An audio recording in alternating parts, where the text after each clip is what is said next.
Good morning, everyone. We'll get started in just a minute.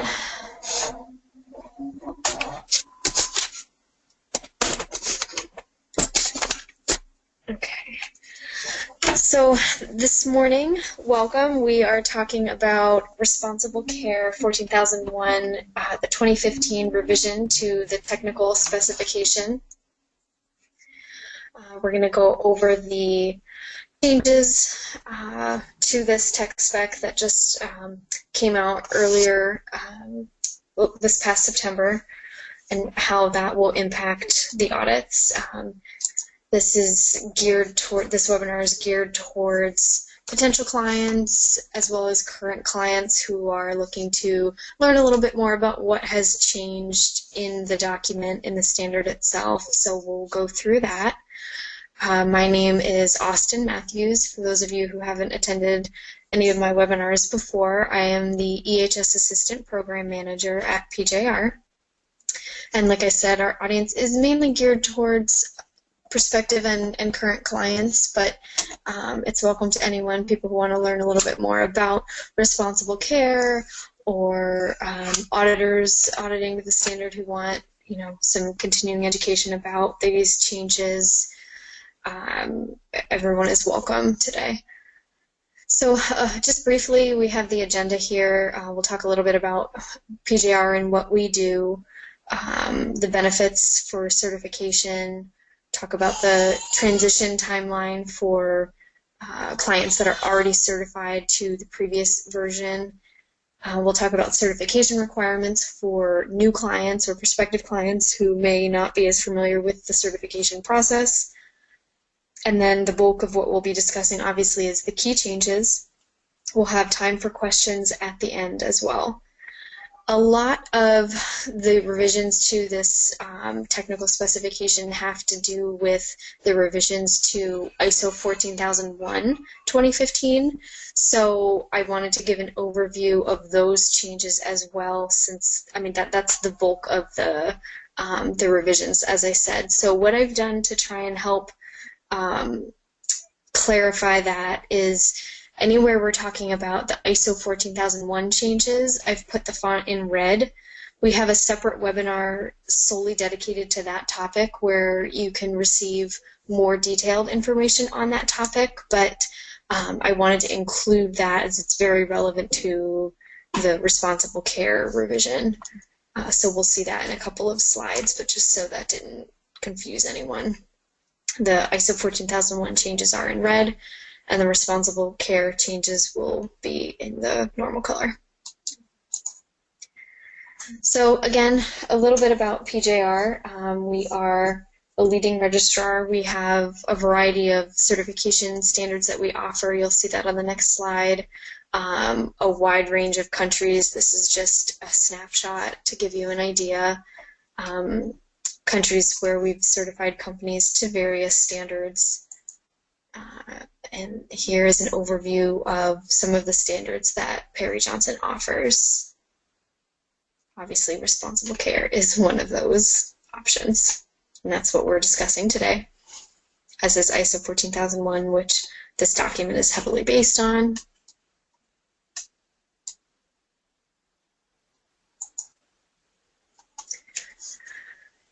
Okay, so in general, for those of you who are interested in pursuing certification, we like to go over some of the benefits of certification. Obviously, this is not an all-inclusive list, but some of the benefits include assisting the organization and their management system in meeting applicable legal requirements, improving the organization's performance as it relates to environmental health, safety, and security in the case of responsible care.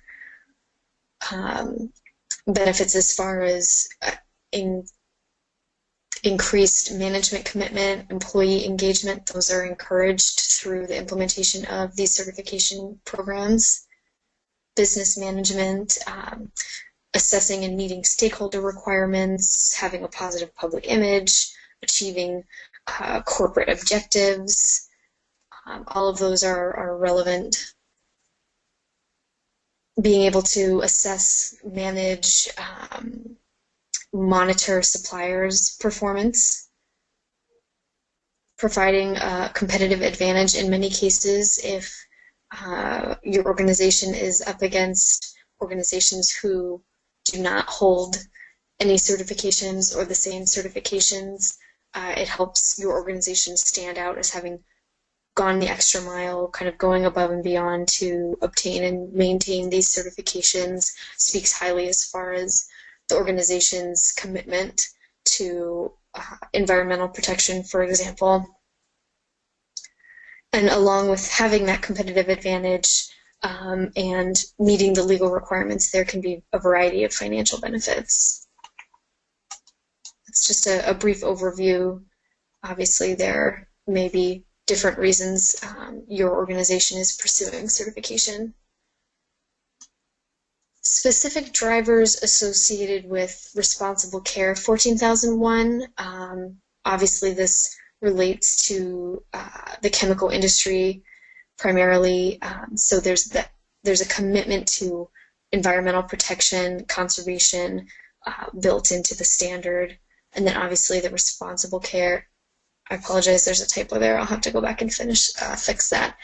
But the scope of responsible care is broadened from ISO 14001. So instead of just focusing on environmental, we're also adding the health, safety, and security components that make up the responsible care scope. Working to reduce any risk of adverse impact within the chemical industry. Obviously, as I said, responsible care is geared primarily towards the chemical industry, chemical products, chemical services, things like that. And a variety of other business management drivers, which we discussed on the previous slide, such as having a positive public image, quote-unquote, good citizenship.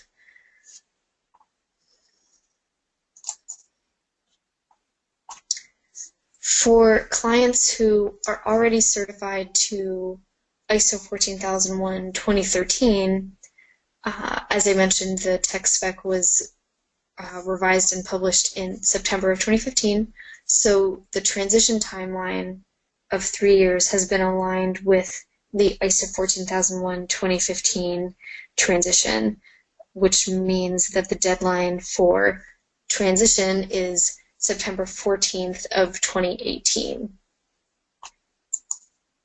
And just to clarify that a bit, a client can transition anytime during that 3-year period. If you're ready now or soon, that's an option, or you can wait until closer to the deadline to transition. Your 2013 certificate, if you already have that, will remain valid until the end of that transition period. So in this 3-year period, if you're already certified to 2013, that is equivalent to the 2015 certification. You're not penalized for not transitioning until we've hit that deadline. And as you can see in red, I've included some of the information about ISO 14001, which is the same as the responsible care transition. You can also continue to get certified to the 2013 version for 18 months following publication. After that, new companies cannot be certified to the 2013 version. You would have to be certified to the 2015 revision. Now, the deadline for transition, as I said, is in September of 2018. However, that deadline means your audit has occurred, your nonconformities have been closed out, your package has been reviewed in full and approved, and that takes some time. So Perry Johnson's deadline for transition audits has been set as May 1st of 2018 to allow sufficient time for those corrective action responses and the executive committee review decisions, all of that good stuff. So keep that in mind as far as your audit date or your audit schedule that you're currently on. If you normally get audited in July of 2018 would be too close to the deadline past PJR's internal deadline, and we would need to either transition the year before in July of 2017 or schedule the 2018 audit prior to May 1st. So that's something to keep in mind.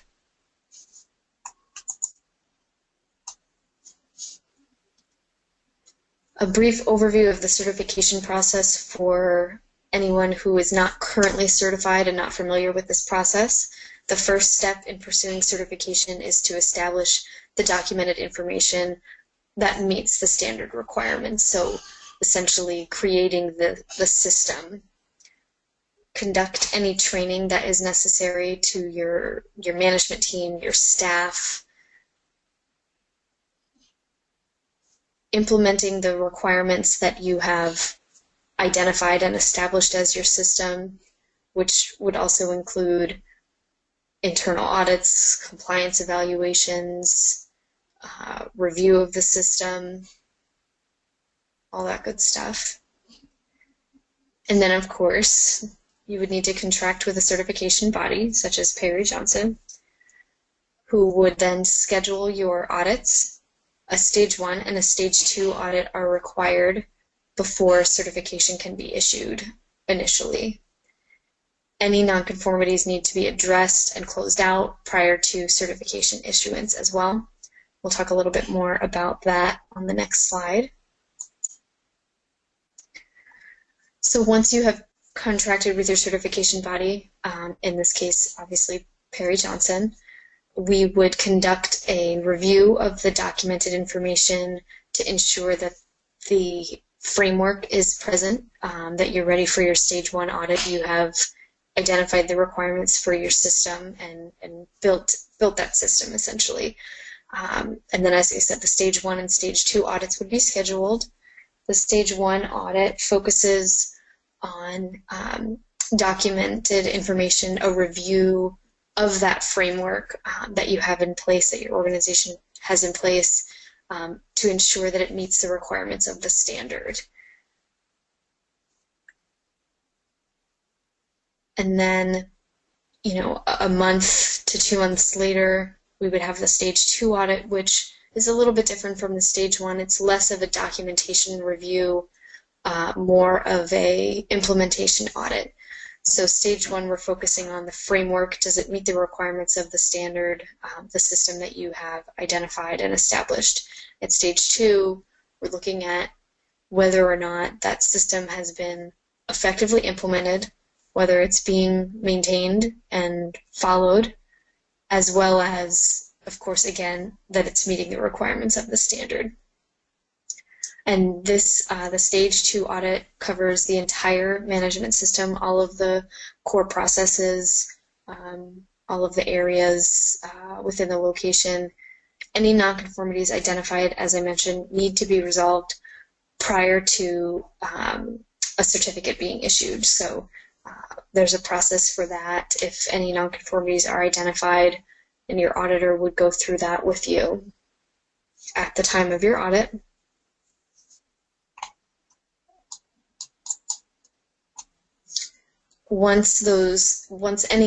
If any nonconformities have been resolved and your certificate has been issued, that begins your certification cycle. So the certification cycle is 3 years.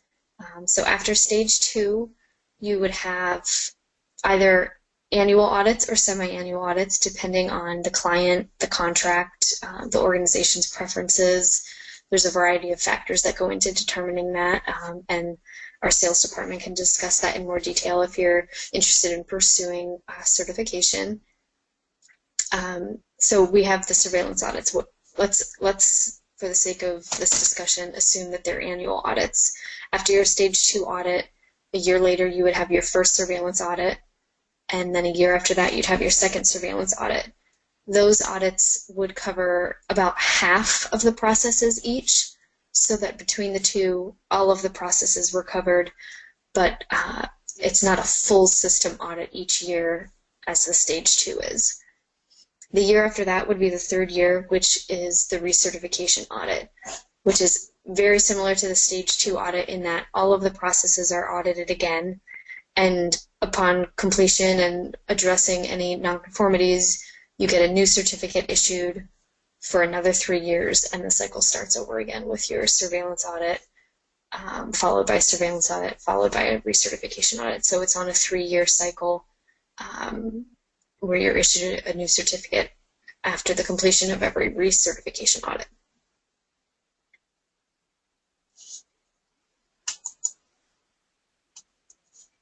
Okay, so that's a little bit about Perry-Johnson and the certification transition processes. Let's get into the revisions themselves. The responsible care technical specification was revised because of the revisions made to ISO 14001. The 2015 revision to ISO 14001 had a lot of changes, a lot of structural changes, text changes. So really the responsible care technical specification was revised to correlate with the revisions made to ISO 14001. No new requirements have been added, and none have really been removed. So there's no fewer or no additional requirements to the responsible care technical specification. However, some have been moved around. Some have been removed in the text as the revisions for ISO 14001 2015 now encompass them sufficiently that it would be redundant to have it twice. So the responsible care technical specification is now aligned with the ISO text changes. The annex structure has adopted some of the ISO terminology that was introduced in the 14001 2015 revision. Those are a couple examples. We'll get into the more specific examples, but overall, that was why the standard was revised. So it's not really a matter of introducing new requirements as far as responsible care goes. However, as I mentioned, there were significant changes to ISO 14001 and the text in that body of the standard, which we'll look at in red to try and help keep them straight. And if you need additional information or clarification, I also mentioned we have a webinar previously recorded that focuses on the ISO 14001 2015 revisions. I also want to note, I'm not sure if this affects any of you, but on the off chance it does, I wanted to make sure we were all on the same page, looking at the same version of the technical specification. There was an incorrect version released. Again, I'm not sure if this affects any of you. I apologize if it's redundant, if it doesn't affect you, but a version was released where section 4.4 was missing a requirement within the boxed language. So when the ACC realized this, they sent out a letter on January 4th to make people aware of this, to ensure they now had the correct version. But you can tell whether you have the right version or not by checking section 4.4 to make sure that that employee involvement requirement is present within the boxed section. Another way, if you look at the bullet at the bottom, another way you can verify you have the correct version is item B of the interpretive notes was left blank in the incorrect version. So as long as item B isn't blank for you, you're looking at the correct version, you have the correct version. If you do not have the correct version, please make sure you obtain the current version so that we're all on the same page there. So I wanted to give you a heads up about that issue in case it affects any of you. As I mentioned, Responsible Care Technical Specification has adopted the ISO Annex SL structure, which looks a lot like this. It's going to be familiar to any of you who have already reviewed the 14001 changes or the ISO 9001 2015 changes. They're all adopting the same structure. Also, this will look familiar to those same individuals. The revised Plan, Do, Check, Act model looks a little bit different now.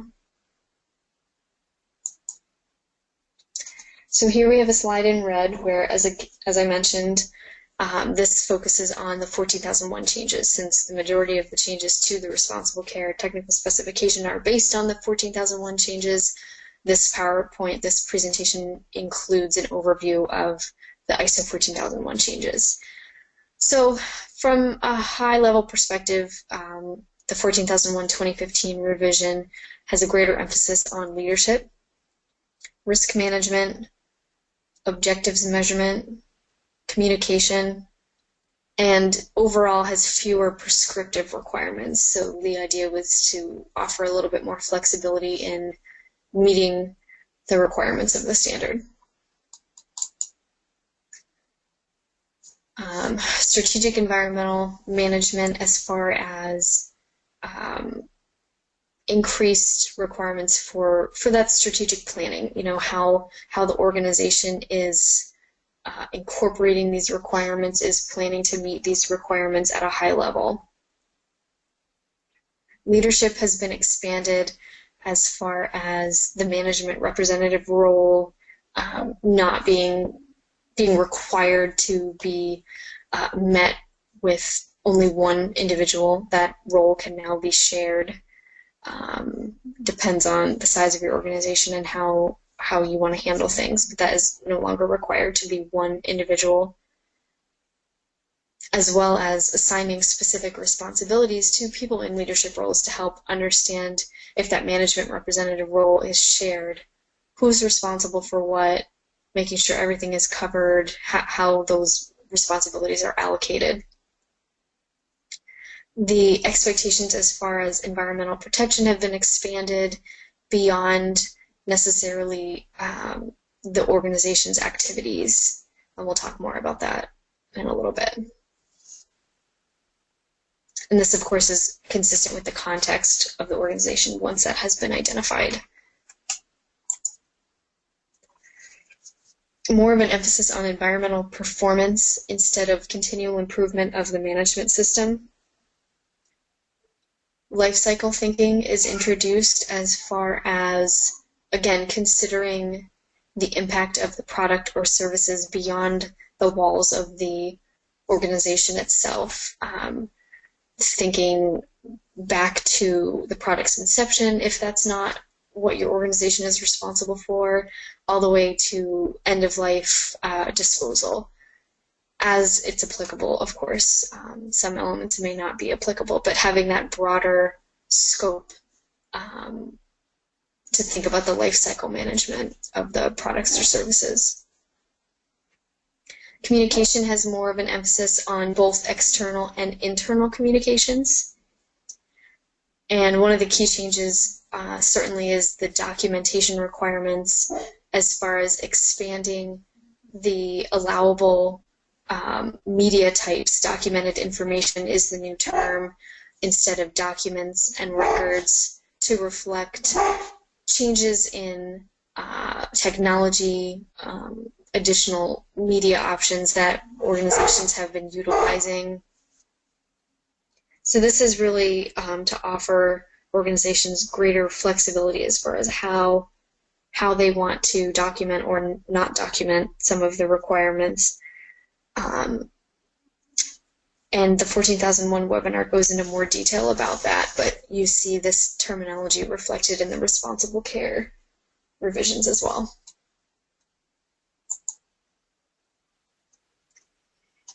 So now we're back to responsible care. Again, the ISO 14001 revised text and structure has been adopted. All of the ISO 14001 terms have been incorporated into the responsible care revision, such as interested parties instead of stakeholders.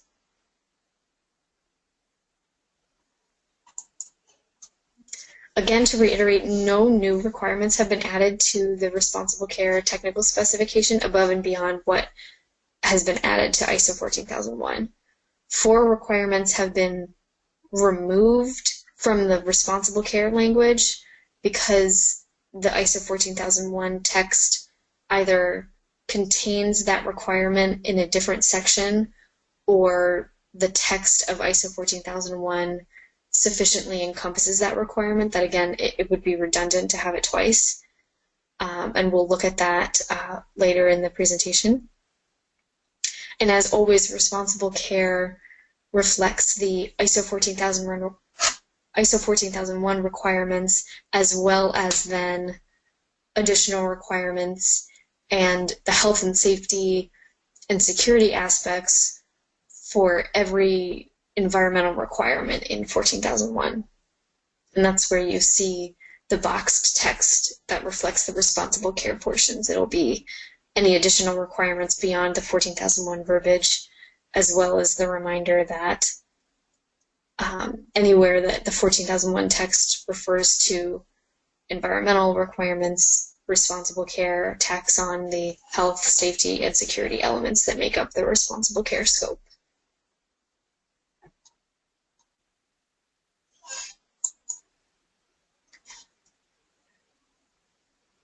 ISO 14001 has a variety of terms.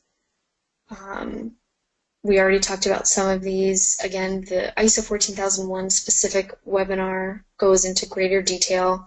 I don't want to take up too much time here with this redundancy in case many of the viewers have already seen that webinar or plan on reviewing it after the fact. But risks and opportunities, we have the definitions here on the screen. Life cycle certainly is a new concept related to the 2015 revisions, and that's pretty significant. So that definition is quite important. Environmental performance, again, we're focusing more on the environmental performance rather than the continual improvement of the management system itself.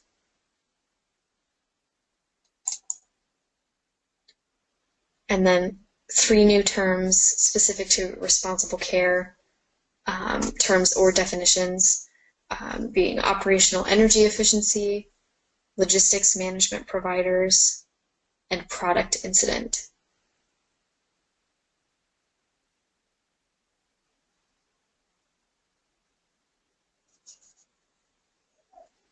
These are included in the standard as well. Okay, so again, we're going to go through an abbreviated review of the ISO 14001 changes, and then we will look at a comparison of the 2013 and 2015 versions of the responsible care technical specification after that. Chapter 4 of ISO 14001-2015 reflects the context of the organization and the requirements around identifying your organization's context, the needs and expectations of interested parties, the external issues that would be relevant to the management system. These are required to be understood and evaluated as far as setting the requirements and the controls of the system. These are to be identified and taken into consideration when setting up the system itself. Chapter 5 focuses on leadership, holding top management accountable, more responsible for the effectiveness of the management system as a whole. And as I mentioned before, the strategic planning, how is the management system being integrated into the business processes? The environmental policy commitment to protect the environment should be expanded along with the scope and the life cycle thinking and all of these changes that are driving more awareness beyond the borders of the organization's property, thinking about the impact of the products and services on a larger scale. And again, the management representative no longer being required to, be one individual. Those responsibilities can now be shared and allocated across a number of people as your organization deems appropriate.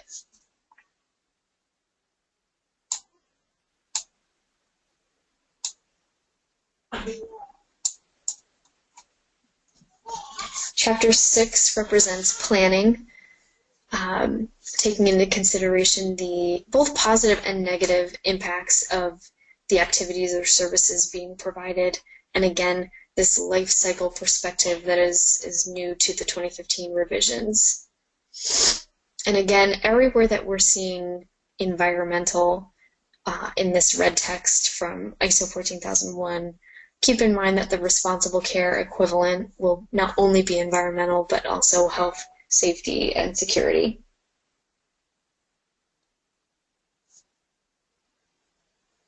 An environmental assessment doesn't need to explicitly include a life cycle assessment. However, it's still taken into consideration. It's still something that needs to be looked at, identified, reviewed, and then any risks that are identified also taken into consideration.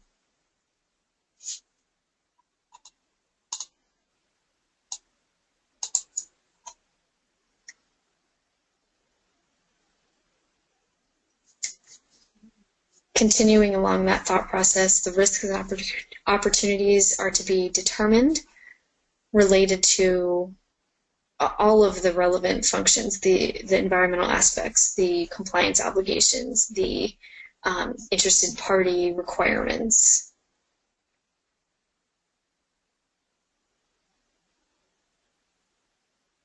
And then, of course, the objectives are also required to take this information into account. And this is obviously geared towards driving continual improvement and positive changes, as well as demonstrating that the compliance obligations, the interested party concerns have been identified and monitored and taken into consideration. Chapter 7 represents support, primarily as far as communication goes. Like I said, an emphasis on internal and external communication, also regulating requirements as far as any external reporting that's required. And here again is where we see the term documented information that we discussed earlier, which gives organizations quite a bit more flexibility as far as what gets documented and how.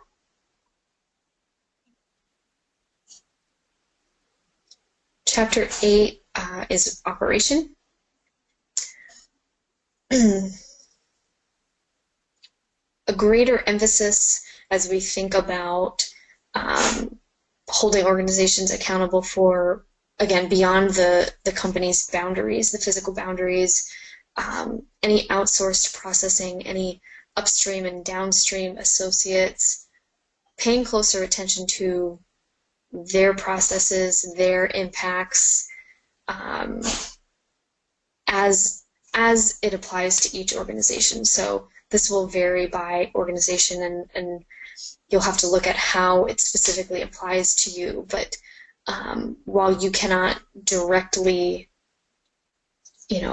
in many cases, I won't say all, but you often can't have a significant impact on your outsourced company's processes. However, if you review them, if you're monitoring them, and they're not aligned with your organization's context and controls and responsible care elements, you do control it in the fact that your organization can certainly work with other suppliers instead, as an example.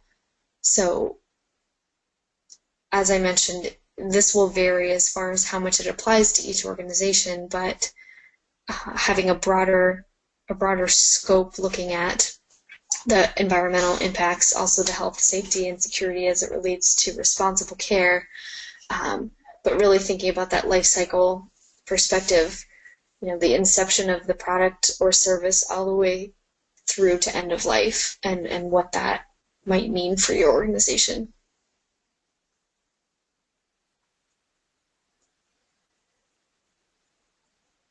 So this is a little bit more detail. Thinking about the design and development process is another example of how life cycle management is relevant, how raw materials are being procured, how scrap or excess or waste is being disposed of, as well as communicating any relevant requirements to these external providers, contractors as an example, as they relate to the management system and the responsible care requirements and what the organization is working to achieve and maintain. And again, with that broader scope, that includes transportation, delivery, the use of the products or services, and of course the final disposal. So that's something to keep in mind, how that may impact your organization.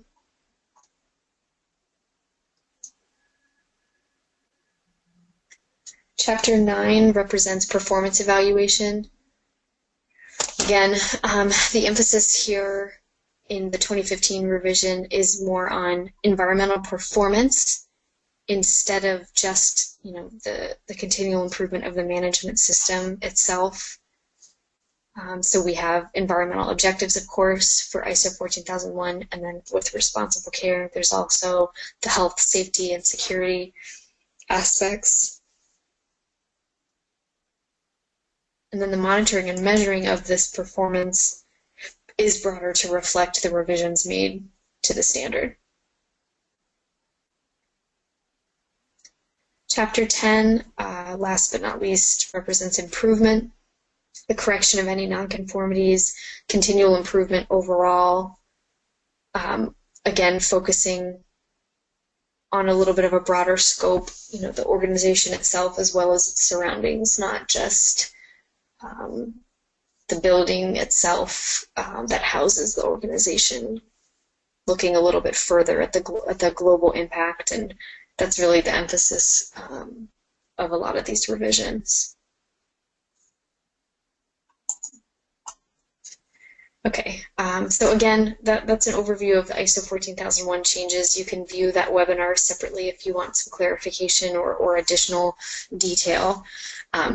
Now we'll look at basically a matrix comparing the changes. So on the left-hand side for responsible care, we have the 2013 version of the technical specification.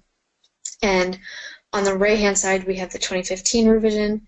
In the center, we talk about the requirements specifically. So just to clarify a couple things, this matrix only includes requirements that have changed. If a clause or section of the standard is not on this matrix, it's because there weren't any changes.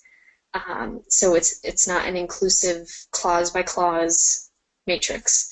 The other thing to note is that in the center column, we're focusing on the responsible care boxed requirements. So obviously there were additional changes made for the ISO 14001 2015 revision, but we've already gone through that. There's a separate webinar on that. We're not going to take up space on the slides and the matrix to focus on that. So when you're looking at the technical specification, you see the verbiage for each clause related to ISO 14001, and then in the box below it, you see the responsible care specific information that adds on the health, safety, security elements, as well as any additional requirements that responsible care has. So when we're looking at this matrix, we're only focusing on the changes that have occurred and the responsible care portion of the standard. Hopefully that's clear and I didn't lose anybody. So the first change we see is an elimination of a requirement because it's incorporated into another portion of the standard based on the ISO 14001 revision. So the requirement for demonstration of management commitment, this is included in the new leadership section of the standard. So the requirement hasn't gone away, it's just been moved and absorbed into a different part of the standard. And that's where you can find it now.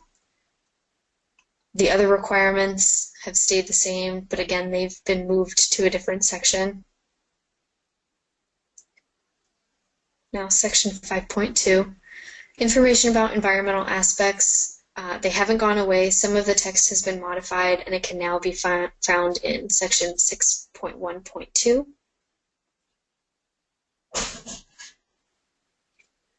Information about resources, again, a portion has been eliminated because it was redundant based on the ISO 14001 revisions.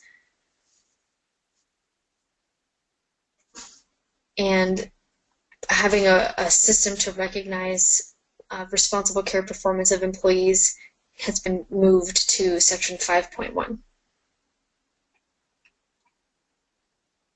Communication requirements, having a system in place to assess stakeholder perspectives hasn't gone away, but the requirement, the verbiage, is now found in section 4.2 sufficiently in the ISO 14001 text that it wasn't necessary to have it separate again in the responsible care box, and that's what we see when we see this red section. So that text has been removed, but the requirement still exists within the ISO 14001 text. It might be a little bit confusing to view it in a PowerPoint or on a matrix, but I think once you review the standard, if you haven't already, you'll see those requirements have been absorbed into the 14001 text. They've been sufficiently identified that having them twice wouldn't add any value. Employee involvement in the communication and in the responsible care program implementation has been moved to section 4.4. And this is what we were talking about earlier, where the previous version that came out incorrectly and was reissued has to do with this requirement in section 4.4. So hopefully you're all looking at the correct version of the technical specification. Communication requirements haven't changed. Some of the text has maybe been modified a bit, and this reflects where each requirement has moved to. So we can review this. This document is available externally to help serve as a reference. But again, none of these requirements have been removed. The text might be a little bit different, but the requirements are still found within the standard, and this column represents where in the standard they can be found in the 2015 version.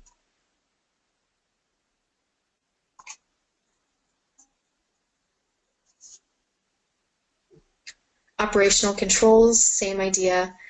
They've just been moved to section 8.1 based on the new structure of the standard text. A little bit of the text has been modified, but the requirements are essentially the same.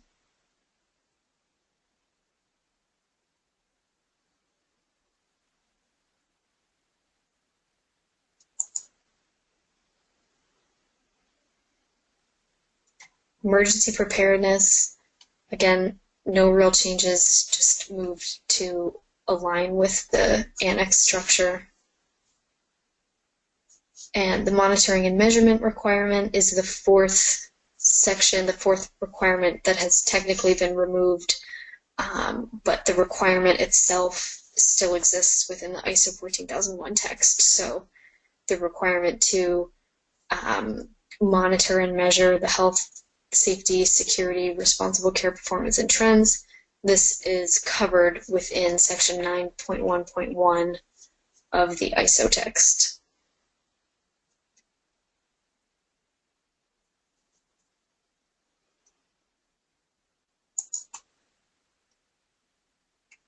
No changes, no significant changes to nonconformity, corrective action requirements, but again, it has been moved and the text has been modified to reflect revisions made in the ISO 14001 standard. Any new terminology that would be relevant, that's kind of the extent of the text modifications. The requirements haven't changed significantly. And again, there's no new requirements, no real requirements removed, but just some shifting around the requirements to reflect the new structure and terminology.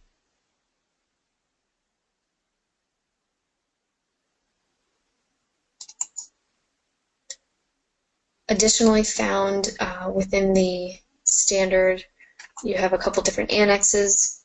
again, this reflects the new annex structure that's utilized. Some helpful comparisons between the 2004 and 2015 revisions of ISO 14001, some guidance information in Annex A, contact information. All of that is found within the technical specification.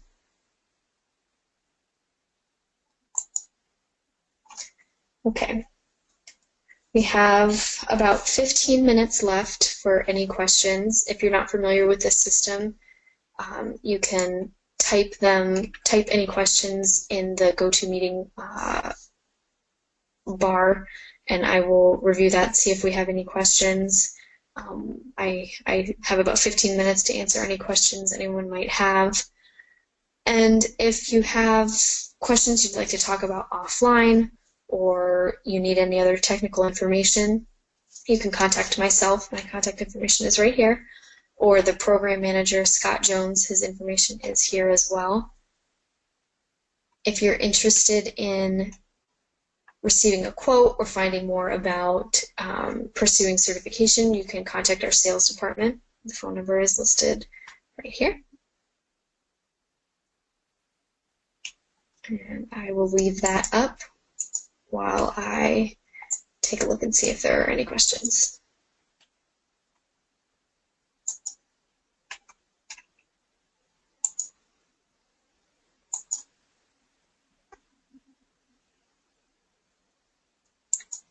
Okay, it doesn't look like there are any questions. I'll wait a couple minutes to see if anyone is currently typing.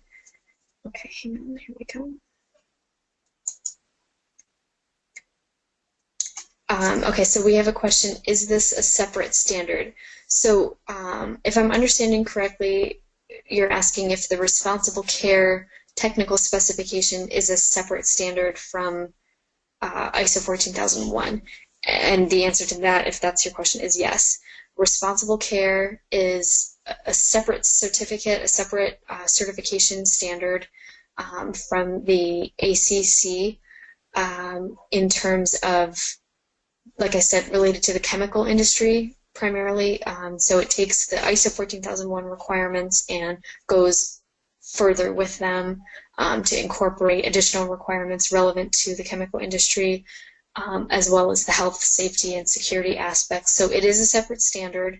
The technical specification is completely separate from ISO 14001. Similarly, if any of you are familiar, eStewards is built upon the ISO 14001 requirements, but also goes above and beyond with additional verbiage. So it works the same way as far as it's a separate standard, but you have the option to attain the ISO 14001 certification as well as the responsible care standard or the eStewards. It's kind of the same concept. So it is a separate standard. It has additional requirements. It's a separate certificate, separate document, but there's a lot of overlap. I hope that answers your question.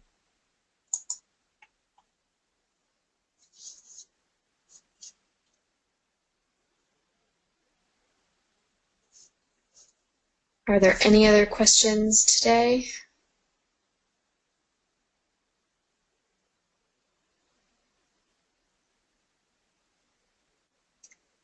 Okay, well, this webinar is being recorded, so the recording and the slides, the recording of the slides as well as the audio will be available probably by tomorrow on PGR's website. You can find it under previously recorded webinars, or you can contact myself for the slides. Okay, we have one more question. How do we qualify for it?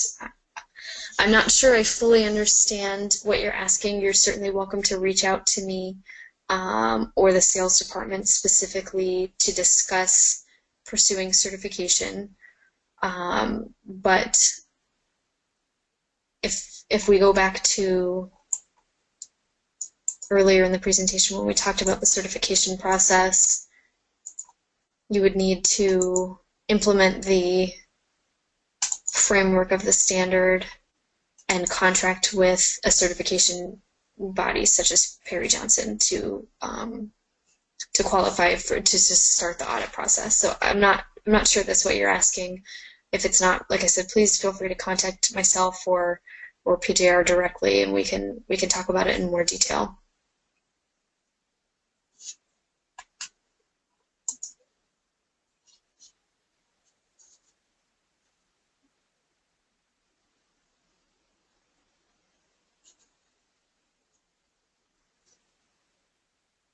Okay, I don't see any other questions, so I won't hold anyone else up. We will conclude the webinar, but my contact information one more time, in case you think of any questions afterwards or you don't see the presentation available and you would like the slides, feel free to contact me directly. Thank you for joining us today. Thank you for joining us for the webinar and learning about responsible care. The 14,001-2015 revision to the technical specification. I hope this was helpful and that you'll reach out to us if we can provide any other assistance in pursuing certification to this or any other standards. Thanks again, and I hope you have a great day.